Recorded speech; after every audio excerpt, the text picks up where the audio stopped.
ऋग्वेद काल में अनेक व्यवसायों के बारे में उल्लेख प्राप्त होता है, जैसे कि कुछ तो परंपरागत व्यवसाय थे,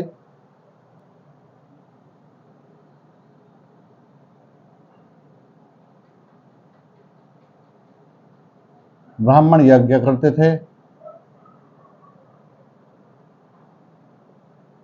क्षत्रिय देश की रक्षा,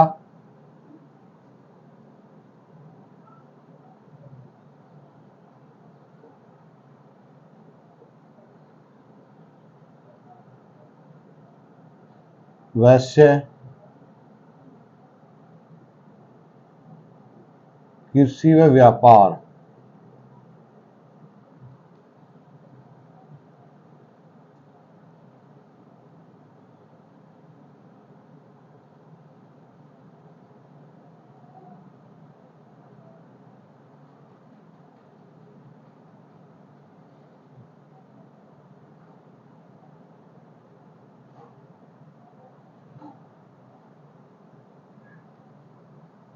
ब्राह्मण यज्ञ का कार्य करते थे, शिक्षा दीक्षा का काम भी नहीं करता, राज शासन और देश की रक्षा क्षत्रियों का कार्य था, वैश्य कृषि व्यापार व्यवसाय वगैरह करते थे।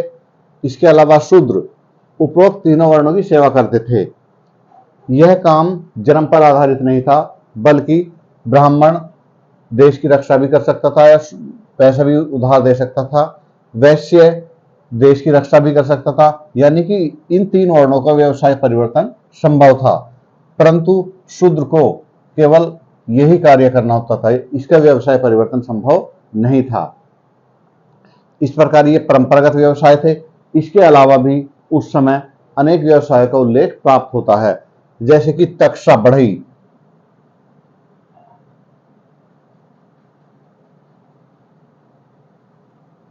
बढ़ई, चर्मकार,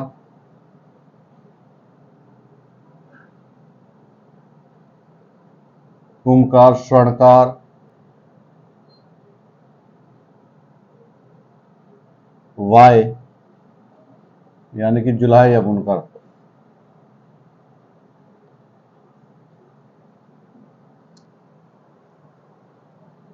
ये व्यवसाय भी उस समय प्रचलन में थे। तक्षा का स्थान समाज में अन्य व्यवसायियों के मुकाबले उच्च था, क्योंकि यह युद्धों के लिए रथ व गाड़ियां बनाता था, जिनकी शासक वर्ग को आवश्यकता होती थी, जो उनको युद्ध में सहायता प्रदान करते थे।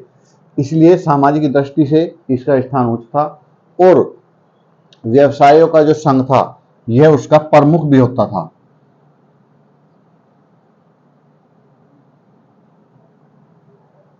अन्य व्यवसाय में चर्मकार, कुम्भकार, स्वर्णकार, वाय, जुलाहा वगैरह जो दैनिक जीवन में आवश्यकता की वस्तुएं हैं उन्हें बनाने वाले लोग शामिल थे। उस समय अयस एक धातु का नाम मिलता है, अयस। यह तांबा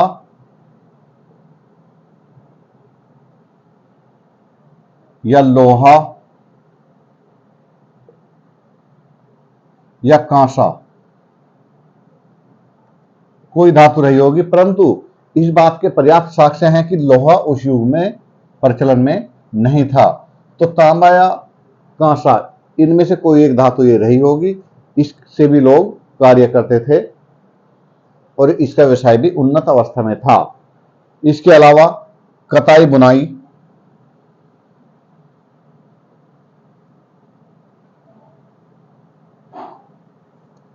कढ़ाई, रंगाई के कार्य भी उस समय किए जाते थे, यानी कि इनके भी अलग अलग व्यवसाय थे जो इन कार्यों को करते थे। उस समय वस्त्र सूती, ऊनी और रेशम के बनाए जाते थे,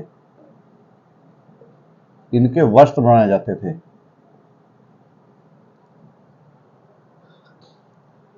गांधार और सिंध की ऊन बहुत प्रसिद्ध थी।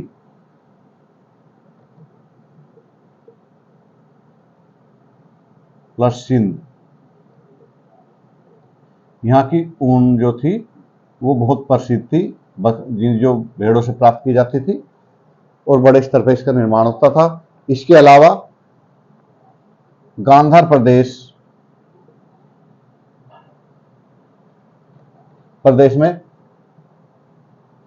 जो भेड़ों से ऊन होती थी, चिकनी ऊन प्राप्त होती थी एक तरह की, जो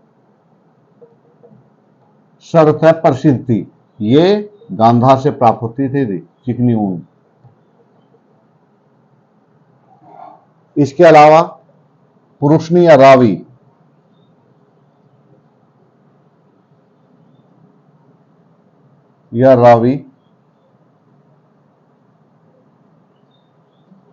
नदी घाटी में बहुत अच्छे स्तर का रेशम उत्पादन किया जाता था। एक बहुत महत्वपूर्ण बात है कि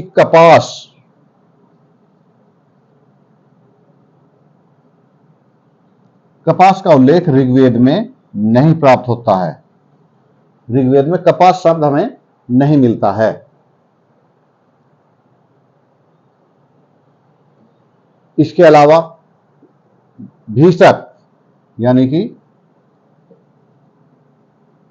वैद्य, नाई,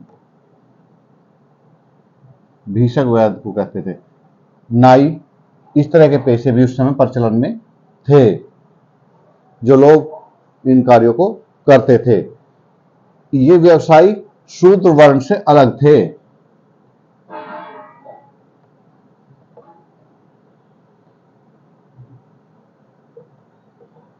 परंतु ऋग्वेद के लास्ट में यानी कि अंतिम चरण में ये सभी लोग शूद्र वर्ण में शामिल कर लिए गए। एक और विशेषता यह थी कि इस समय में कोई भी व्यवसाय निम्न कोटि का नहीं माना जाता था।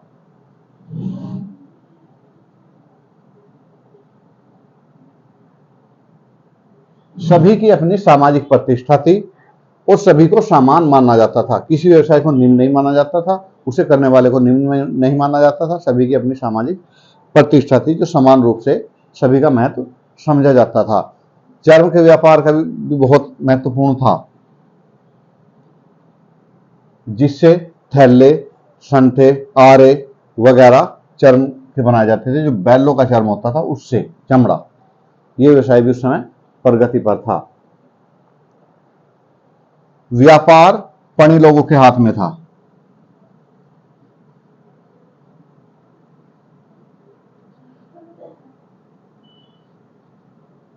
पणी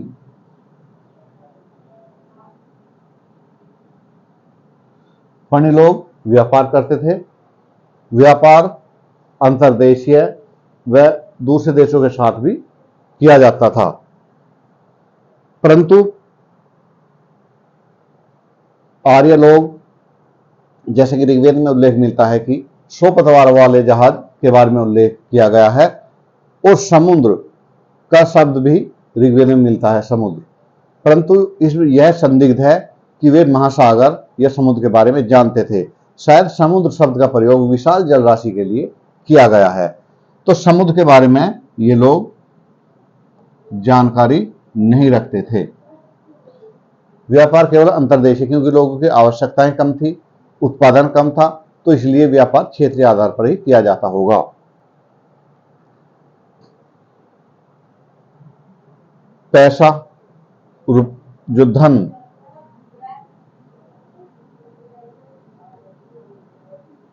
कुशीद, ब्याज पे धन देने को कुशीद कहा जाता था।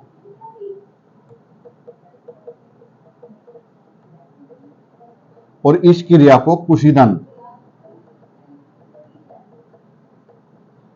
जो लोग धन ब्याज पर देते थे उसे वेकनाट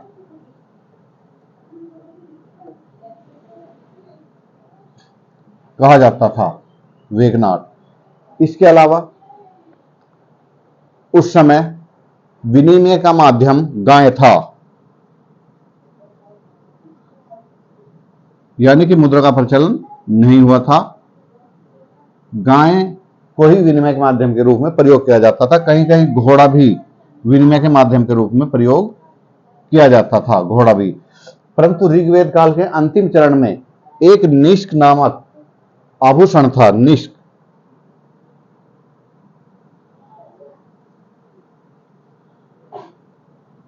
गले का स्वर्ण आभूषण,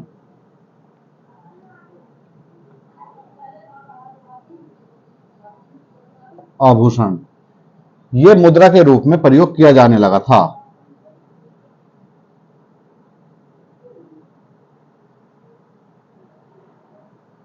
तो इस प्रकार ऋग्वेद काल के अंतिम चरण में अप्रत्यक्ष रूप से मुद्रा का प्रचलन भी प्रारंभ हो चुका था।